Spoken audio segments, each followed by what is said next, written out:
ഇപ്പോൾ ആൻറ്റോ ആൻ്റണിയൊക്കെ വളരെ ടിപ്പിക്കലായി പ്രവർത്തിച്ചു പോരുന്ന എം പിമാരുടെ കാറ്റഗറിയിൽപ്പെട്ടതാണ്. എം പി ഫണ്ടിൻ്റെ വിനിയോഗവുമായി ബന്ധപ്പെട്ട് അപ്പോഴും എം പി ഫണ്ട് വിനിയോഗത്തെ സംബന്ധിച്ച പല ചോദ്യങ്ങളും സംശയങ്ങളും തുടക്കം മുതൽ നിൽക്കുന്നുണ്ട്. പല മണ്ഡലങ്ങളുടെ കൂട്ടത്തിൽ ആൻറ്റോ ആൻ്റണിയുടെ പെർഫോമൻസ്. പക്ഷേ ഞാനത് പറയാൻ കാര്യം, ഇപ്പോൾ അനിൽകുമാർ സൂചിപ്പിച്ചതുപോലെ തോമസ് ഐസക്കിൻ്റെ രീതി, പ്രവർത്തന രീതി, അദ്ദേഹം ചെയ്തിട്ടുള്ള കോൺട്രിബ്യൂഷൻസ് മാറിയ കേരളത്തിൻ്റെ പുതിയ കാലത്തെ വളർച്ചയുടെ പല പടവുകളിലും അദ്ദേഹത്തിൻ്റെതായ മുദ്ര പതിഞ്ഞിട്ടുണ്ട്. ഇപ്പോൾ ആലപ്പുഴയിൽ ഞാനൊരു ചെറിയ ഉദാഹരണം പറയും. ഇപ്പോൾ ആലപ്പുഴയിൽ അദ്ദേഹം ദീർഘകാലം ജനപ്രതിനിധിയായിരുന്നു. ആലപ്പുഴയിൽ സ്പിന്നിംഗ് മില്ല് പൂട്ടിയ സാഹചര്യം 8 വർഷം അടഞ്ഞു കിടന്നു. അതിന് മുമ്പുള്ള UDF സർക്കാരിൻ്റെ അടക്കം കാലത്ത്, VS സർക്കാരിൻ്റെ കാലത്ത് അദ്ദേഹം ധനകാര്യമന്ത്രിയായപ്പോൾ അദ്ദേഹത്തിൻ്റെ മണ്ഡലത്തിലാണ്. അത് തുറക്കാനായി ശ്രമിച്ചു. ബോംബെയിലെ മുതലാളിയുമായി ബന്ധപ്പെട്ടു. മുതലാളി തയ്യാറായില്ല.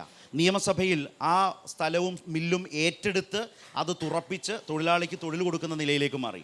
മൂക്കുപൊത്തി സഞ്ചരിച്ചിരുന്ന ആലപ്പുഴ നഗരത്തെ ഏറ്റവും മികച്ച നിലയിലുള്ള മാലിന്യ സംസ്കരണത്തിൻ്റെ പദ്ധതിയിലേക്ക് കൊണ്ടുവന്നു. അന്തർദേശീയ നേട്ടങ്ങൾ നമ്മളെപ്പോഴും പറയാറുള്ള അധ്യാപകൻ എന്ന നിലയിൽ അറിയായിരിക്കും. കഞ്ഞിക്കുഴി പയർ, ഈ ചൊരി മണലിൽ പച്ചക്കറി കൃഷിയുടെ ഏറ്റവും നല്ല മികവിലേക്ക് പോയ കഞ്ഞിക്കുഴിയുടെ ഒരു മിക. അപ്പോൾ അദ്ദേഹം പറഞ്ഞതിൽ ചില കാര്യങ്ങളാണ് പ്രവർത്തനത്തിൻ്റെ വ്യത്യസ്തമായ രീതികൾ അവതരിപ്പിച്ചുകൊണ്ട് പത്തനംതിട്ടയിൽ ഇപ്പോൾ തൊഴിലുമായി ബന്ധപ്പെട്ട് ഇപ്പോൾ ഏറ്റവും അവസാനം വന്ന് കണ്ടത് തന്നെ 9 പേർക്ക് മൈഗ്രേഷൻ കോൺക്ലേവിൻ്റെ ഭാഗമായി 9 പേർക്ക് 9 ചെറുപ്പക്കാർക്ക് ഇപ്പോൾ വിദേശത്ത് തൊഴിൽ, അവർക്ക് വിസയും അതുപോലെ തന്നെ യാത്രാ ടിക്കറ്റും വന്നു നിൽക്കുന്ന സാഹചര്യം, ഫ്ലൈറ്റ് ടിക്കറ്റും വന്നു നിൽക്കുന്ന സാഹചര്യം. അപ്പോൾ ഇങ്ങനെ ഒരു പുതിയ തരത്തിൽ പ്രവർത്തിക്കുമെന്ന് പറയുന്ന തോമസ് ഐസക്ക് നിങ്ങൾക്കൊരു വെല്ലുവിളിയാണോ?